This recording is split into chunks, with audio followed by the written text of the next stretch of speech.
Wow, keren. eh Masya Allah. Bisa nggak tuh yang membuat adik ini jatuh cinta kepada agama yang sekarang? Misalnya gini, ketika Anda masuk Kristen ada jaminan masuk surga. Oh, oke. Sebelumnya aku luruskan dulu ya Bang. Kita pertama kali kenalan itu kita saling belajar agama masing-masing Bang. Jadi ada 2 tahun lah kita berdebat sampai akhirnya aku diselamatkan. Aku bisa mengerti, menerima Yesus sebagai juru selamat. Oke. Baru kita disatukan oleh pernikahan ya Bang ya. Oke, baik.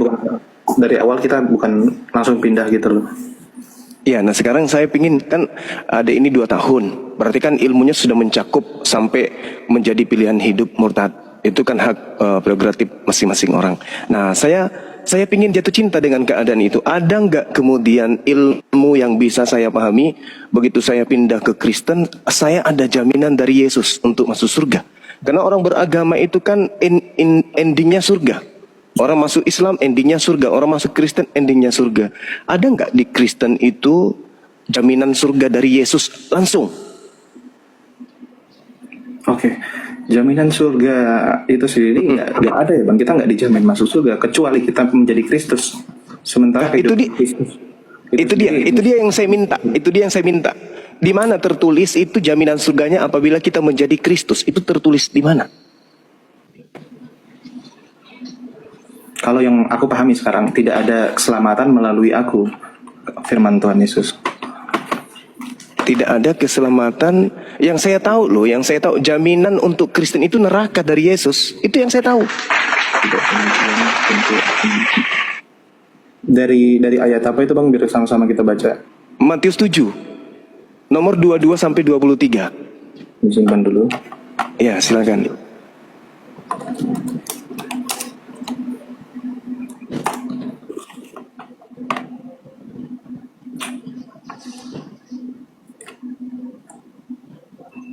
Oke. Matius 7, 21 sampai 23. Di sini dirangkum dari 21 ya Bang. Bukan setiap orang yang berseru kepadaku, Tuhan, Tuhan akan masuk ke dalam kerajaan surga. Oke. Melainkan dia yang melakukan kehendak Bapakku yang di surga. Pada hari terakhir banyak orang akan berseru kepadaku, Tuhan, Tuhan, bukankah kami bernubuat demi namamu dan mengusir setan demi namamu dan mengadakan banyak mujizat demi namamu juga?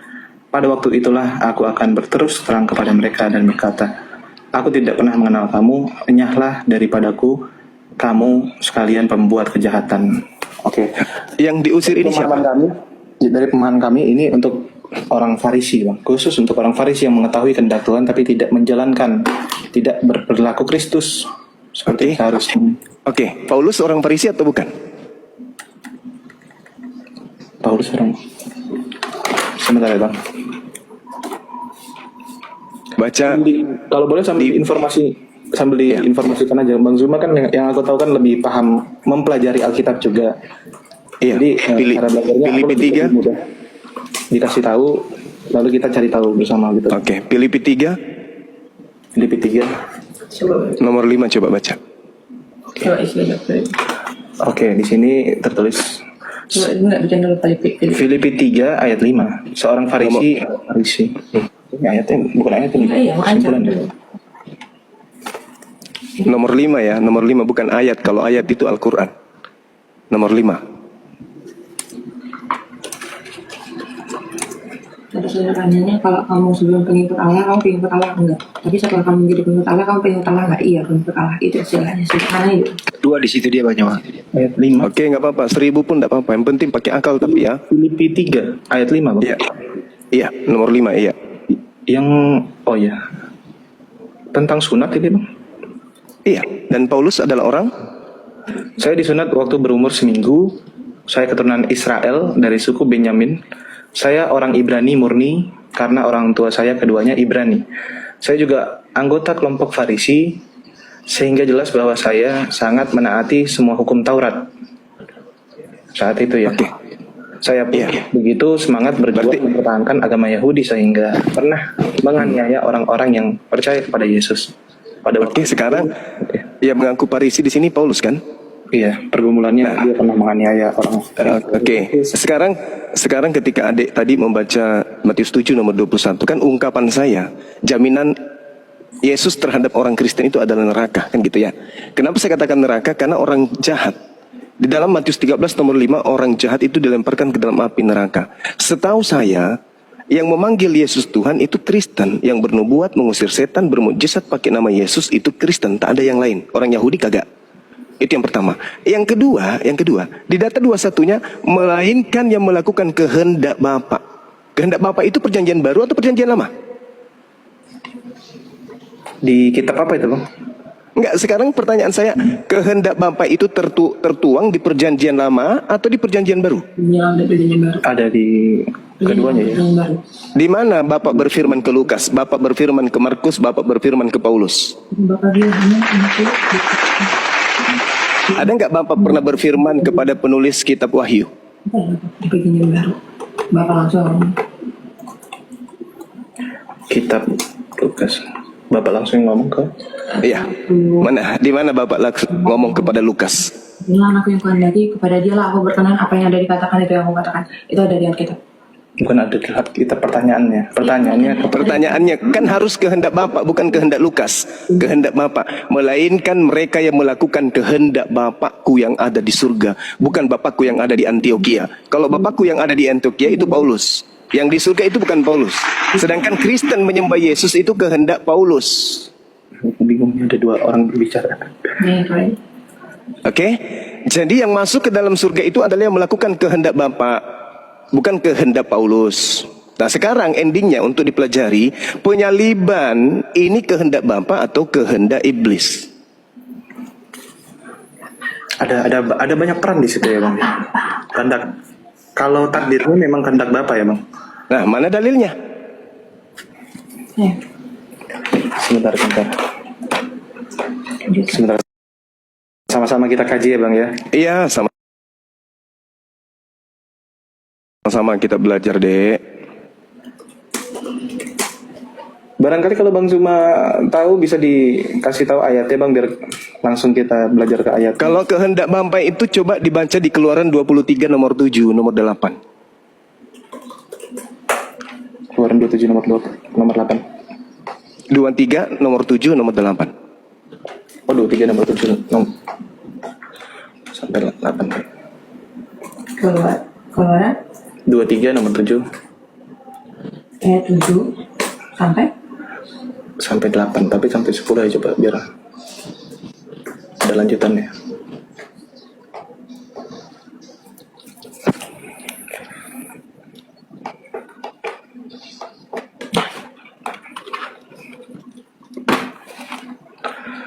Keluaran 23 ayat 7. Tuhan memerintahkan agar umat tidak menerima kesaksian palsu dan menjauhi kebohongan, serta tidak membenarkan orang yang bersalah. Selanjutnya, tidak boleh menerima suap karena suap dapat membutakan orang yang bijaksana dan merusak perkara yang benar. Yang dibaca ini versi tahun berapa? Terjemahan baru, Bang. Terjemahan baru. Haruslah kamu jauhkan dirimu dari perkara dusta. Orang yang tidak bersalah dan orang yang benar tidak boleh kamu bunuh. Sebab aku Tuhan tidak akan membenarkan orang yang bersalah. Pertanyaan saya, kehendak Bapak boleh kamu membunuh Yesus yang orang benar? boleh. Orang yang benar tidak boleh kau bunuh. Boleh nggak membunuh orang benar? Yesus ini kurasa orang benar deh. Akulah jalan, akulah kebenaran. Tidak ada yang sampai kepada Bapa tanpa melalui aku. Orang benar tidak boleh kau bunuh. Orang benar harus kau ikuti. Apa yang menjadi perilaku Yesus itu yang harus diikuti. Iya. Ingat Matius 7, melainkan yang melakukan kehendak Bapa. Kehendak Bapa, jangan kau bunuh orang benar. Kehendak Bapa, jangan kau bunuh Yesus. Oke. Namun kan yang membunuh Yesus itu kan bangsa Romawi itu sendiri, Bang, dan Ya, bangsa Romawi cuman eksekutor. eksekutornya. Nah, siapa yang menginginkan pembunuhan terhadap Yesus? Kehendak Bapa itu, Bang. Mana dalilnya? Tadi kan kita sudah lihat Keluaran 23. Mana dalilnya kehendak Bapa? Amsal 6 nomor 16, 6 perkara yang dibenci oleh Tuhan, bahkan 7 kekejian di dalam hatinya. Di antaranya adalah menumpahkan darah orang yang tidak bersalah.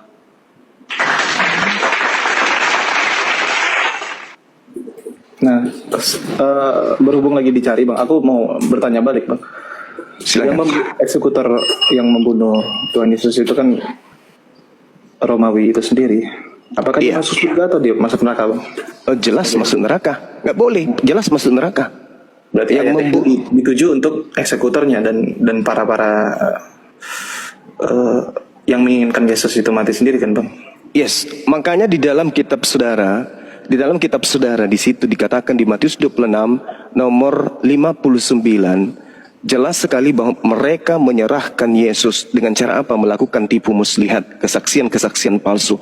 Bahkan di dalam Matius 27 nomor 18, Pilatus mengatakan apa? Mereka orang-orang Yahudi, ahli Taurat, mahkamah agama menyerahkan Yesus untuk disalib karena apa? Karena dengki.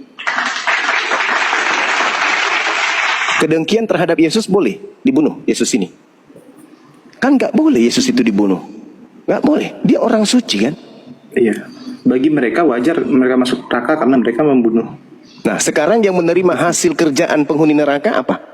Kristen-Kristen yang menerima pekerjaan dari pelaku pekerja neraka ini apa upahnya? Bagi kalian yang menyembah, yang menikmati hasil pelaku kriminal yang dilakukan oleh pelaku dosa. Apa hadiahnya kira-kira? Surga. Pelaku dosa itu sendiri kan bangsa Yahudi, Romawi dan Pilatus Yes. itu sendiri Bang. Dosa karena membuat Tuhan murka dengan membunuh anaknya, betul? Oke. Nah, sekarang yang melakukan dosa mereka yang panen dari perbuatan dosa kalian. Aku belum paham nih Bang. Kenapa kami? Karena kami kan nggak mengikuti. Oke, Yahudi. baik. Sekarang ketika ada pencuri dan Anda tahu itu adalah hasil curian, lantas Anda makan, itu adalah sebuah kebaikan. Harusnya enggak. Harusnya enggak. Nah, sekarang pertanyaan saya, penyaliban ini hadiah dari Tuhan atau hadiah dari iblis? Tuhan. Kematian ya. Akibat penyaliban kan kematian. Upah dari dosa itu sendiri. Tuhan Yesus kan mati di kayu salib untuk menebus dosa-dosa. Itu kata Kristen. Tapi kata Tuhan, Kita Tuhan dia turun ke bumi ini untuk orang-orang. itu kata Kristen, Dinda. Sekarang kata Tuhan, jangan kata Kristen. Kalau Kristen sudah selesai kita. Sekarang kan Yesusnya mengatakan, melainkan dia yang melakukan kehendak Bapa. Nah, Bapak mau enggak Bapak ini agar anaknya dibunuh? Itu dulu. Karena di ujung pernyataan Yesus, enyahlah daripadaku kalian semua adalah pembuat kejahatan. Matius 13:50, pembuat kejahatan dilemparkan ke dalam api neraka. Yang darahku darah perjanjian ditumpahkan bagi banyak orang untuk pengampunan dosa. Kitab apa itu? Di Matius Paulus. dikatakan ini adalah darahku darah perjanjian yang ditumpahkan bagi banyak orang untuk pengampunan dosa. Ini dalam konsep Kristiani ya Bang ya. Di Ya, Matius perjamuan terakhir. 26 ayat 28. Ini adalah darahku, darah perjanjian yang ditumpahkan bagi banyak orang untuk pengampunan dosa. Itu yang kami itu pedomankan kenapa Yesus disalibkan. Baik, adik-adik dengarkan saya. Yesus ketika kemudian mengajarkan dirinya kepada Bani Israel, dia mengajarkan bahwasanya akan datang kemudian penyesat yang memakai nama Yesus. Lukas 21 nomor 8, waspadalah kepada penyesat yang datang kepadamu dengan memakai nama Yesus dan berkata, akulah Yesus. Waktunya sudah dekat, jangan kamu percaya. Nah, orang Yahudi ketika berbicara mengenai darah, itu darah hewan. Ketika berbicara mengenai daging, itu adalah roti beragi, bukan manusia, bukan darah manusia. Hanya Dewa Molok yang minta persembahan darah manusia. Coba baca Imamat 1 nomor 8. Imamat 1 nomor 1 nomor 2. Katakan kepada orang Israel, apabila mereka hendak mempersembahkan korban persembahan penebus salah, maka ajarkan mereka untuk mempersembahkan hewan ternak, domba, kambing, sapi, lembu. Bahkan Yesus mengajarkan di dalam Matius 8 nomor 8 nomor 4. Pergilah kepada imam, persembahkanlah persembahan yang diperintahkan oleh Nabi Musa. Itu kan dalam perjanjian terdahulu ya Bang. Setelah kematian Yesus, Belum pakai korban. semua perjanjian itu telah digenapi, Bang. Bahkan sunat pun tidak bisa menjadi patokan untuk selamat. Kenapa bisa? Mengikuti Kenapa bisa? Yesus Kristus. Bukankah sunat itu perjanjian kekal? Perjanjian kekal di kitab apa itu ya, Bang? Kejadian 17.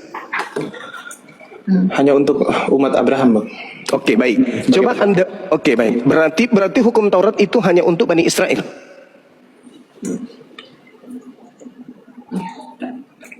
Berarti hukum Taurat ini hanya untuk Bani Israel. Maksud ayat apa tadi? Ayat berapa? Kejadian 17. Kejadian 17. Kejadian Iya. berapa? Bahkan di Kejadian 17 nomor 14 dikatakan, dan orang yang tidak bersunat, yaitu laki-laki yang tidak dikerat kulit khatannya, maka orang itu harus dilenyapkan dari antara orang sebangsanya, karena ia telah mengingkari perjanjianku. Jadi berdasarkan Kejadian 17 ini, orang Kristen itu sebenarnya harus dibunuh semua, karena mereka tidak bersunat, karena mereka membatalkan perjanjian kekal Tuhan. Untungnya aku salah satu orang Kristen yang udah bersunat ya, Bang. Nah, kalau sudah bersunat pun bahaya. Galatia 5 nomor 2, barang siapa yang menyunatkan dirinya Yesus Kristus tidak berguna baginya. Ayo, mau kemana? Mau kemana? Ini kita baca yang Kejadian 17 dulu ya, Bang. Iya, silakan. Belum ku cari, Bang. Kejadian 17. Ayat berapa tadi, Bang? 14.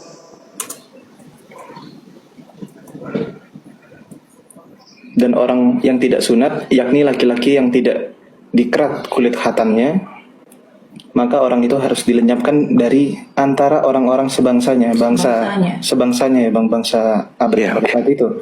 Ia telah mengingkari perjanjianku. Oke. Jadi itu hanya berlaku untuk Bani Israel. Sepemahamanku ya, Bang, ini nggak mewakili Alkitab seutuhnya ya, karena aku masih belajar juga. Sepemahamanku ya untuk bangsa Israel. Iya. Berarti Yesus mati untuk bangsa Israel saja dong. Coba baca Galatia 3 nomor 13. Kristus telah menebus kita dari kutuk hukum Taurat dengan jalan menjadi kutuk. Sebab ada tertulis, terkutuklah orang yang mati di atas tiang salib. Yesus mati untuk menebus kutuk hukum Taurat. Hukum Taurat hanya untuk Bani Israel. Berarti Yesus mati hanya untuk Bani Israel.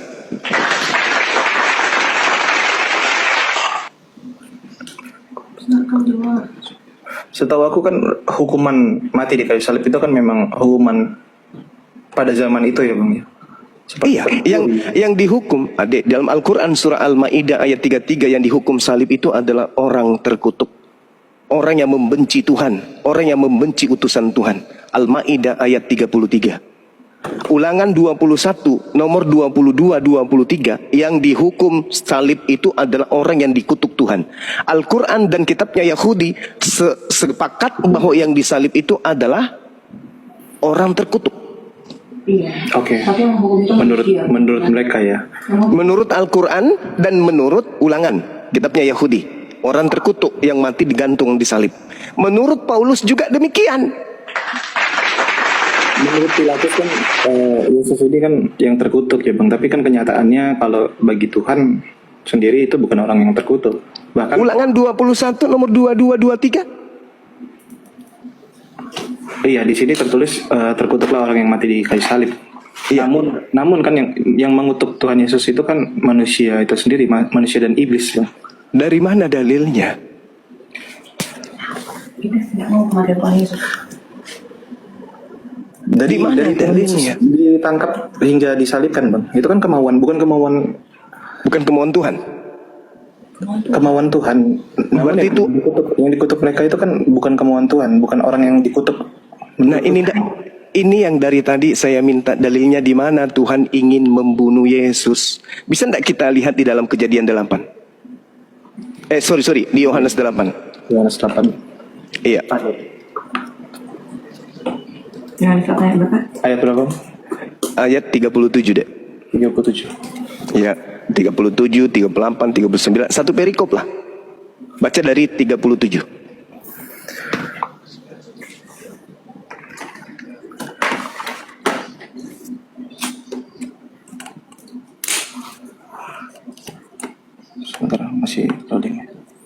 aku bisa bilang begitu karena bukti kenapa Tuhan Yesus bukan orang yang terkutuk, dia bisa bangkit lagi di hari ketiga, Bang. Yang bangkit hari ketiga itu bukan Yesus, tapi iblis. Saya bisa buktikan. Saya bisa buktikan dari Bible sendiri. Aku belum tahu itu, Bang. Bisa Makanya. bisa ya, Bang. Bisa? Baca Matius 12. Ketiga itu iblis. Matius 12. Yes. Ya. Baru tahu justru aku deh, Bang. Nah, maka dari itu Al-Quran mengatakan wa iyyaduuna illa syaitanam marida, yang mereka sembah adalah setan yang terkutuk. Siapa yang terkutuk digantung tiang salib? Sembahan Anda kan? Nah, mari kita buktikan kalau itu adalah Matius 12. Matius 12. Matius 12 nomor 38 Nomor 3. sampai satu perikop. Ya.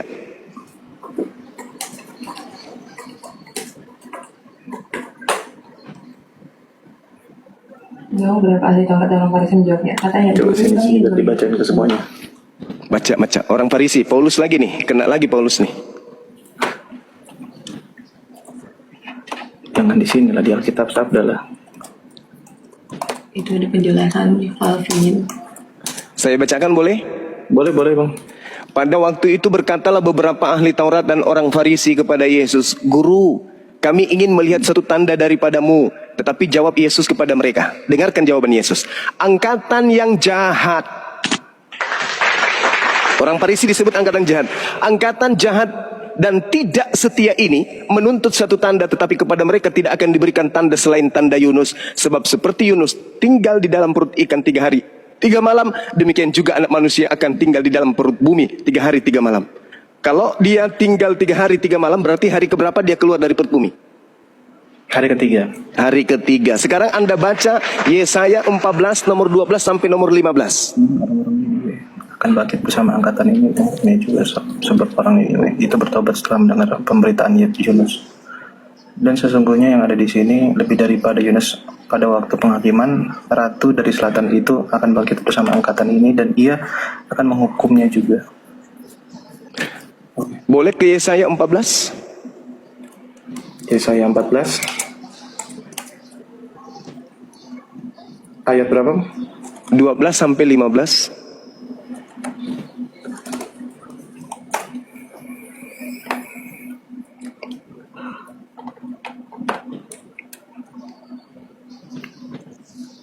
Oh, oke, ya. Wah, engkau sudah jatuh dari langit, hai bintang timur. Siapa yang bintang timur? Baca Wahyu 22:16. Oh, sebentar dulu, Bang. Ini Yesaya 14 ini ada judulnya ini. Iya. Dari nomor. Ejekan tentang Raja Babel. Oke, ejekan tentang Raja Babel ya, Bang ya. Siap. Wah, engkau sudah jatuh dari langit, hai bintang timur. Putra Fajar, engkau sudah dipecahkan dan jatuh ke bumi, hai yang mengalahkan bangsa-bangsa. Engkau yang tadinya berkata dalam hatimu, aku hendak naik ke langit. Aku hendak mendirikan tahtaku mengatasi bintang-bintang Allah. Dan aku hendak duduk di atas bukit pertemuan jauh di sebelah utara. Aku hendak naik mengatasi ketinggian awan-awan. Hendak menyamai yang maha tinggi. Sebaliknya, ke dalam dunia orang mati, engkau diturunkan ke tempat yang paling dalam di liang kubur. Pertama ini kan ditujukan untuk Raja Babel itu sendiri. Yes, Raja Babel. Tapi ini yang ceritanya adalah yang mau menyamai yang maha tinggi itu siapa? Oh, oke. Bintang Timur. Pada masa itu Bintang Timur itu suatu gelar kan? Iya, gelar Lucifer. Kalau Anda lihat di versi KJP-nya itu Lucifer. Iya. Nah, sekarang Anda Wahyu 22 nomor 16. Siapa yang mengaku? Sama halnya dengan Al-Masih. Al-Masih ada 2 Al-Masih yang kita yakini. Ada Al-Masih Ad-Dajjal, ada juga Isa Al-Masih. Iya, betul. Namun gelarnya tetap sama. Al-Masih Bintang Timur itu sebagai gelar bekennya lah pada masa itu. Iya. Iya, betul. Tetapi iya, saya paham. Tetapi kemudian ketika kita berbicara mengenai Al-Masih, mereka diberi gelar karena mereka keliling dunia. Mereka kemudian mendatangi orang-orang. Nah, ini dia yang bintang timur ini ingin menyamai Tuhan. Ini ingin menyamai Tuhan. Al-Masih tidak diberitakan kemudian turun ke alam maut. Tetapi iblisnya ini turun ke alam maut. Yesus memberikan tanda angkatan jahat 3 hari 3 malam di alam kubur. Berarti ada kebangkitan. Sementara bintang timur yang nomor 8. bintang timur yang dimaksudkan kepada Tuhan Yesus ini berbeda dengan bintang timur. Karena kan yang kita tahu malaikat pada hakikatnya membawa cahaya juga pada zamannya, Bang. Oke, baik. Baik. Boleh kita buktikan bahwa siapa yang datang di Pulau Patmos ngaku bintang timur, boleh ya? Nanti Babel yang bikin menara yang Ada. Sebentar lebih kamu kalau mau jawab, Bang. Sorry Bang, aku potong Bang. Ini tampaknya istriku bergebu-gebu, dia pengen join juga live ini. Boleh kita? Boleh. Switch Bang. Boleh. Silakan. Ini aku denger dua obrolan ya. Oke, mungkin aku jelasin kali Bang. Ini on cam nggak ya? Nggak usah lah ya. Aku off cam aja karena aku nggak lagi bahas agama kalian kan.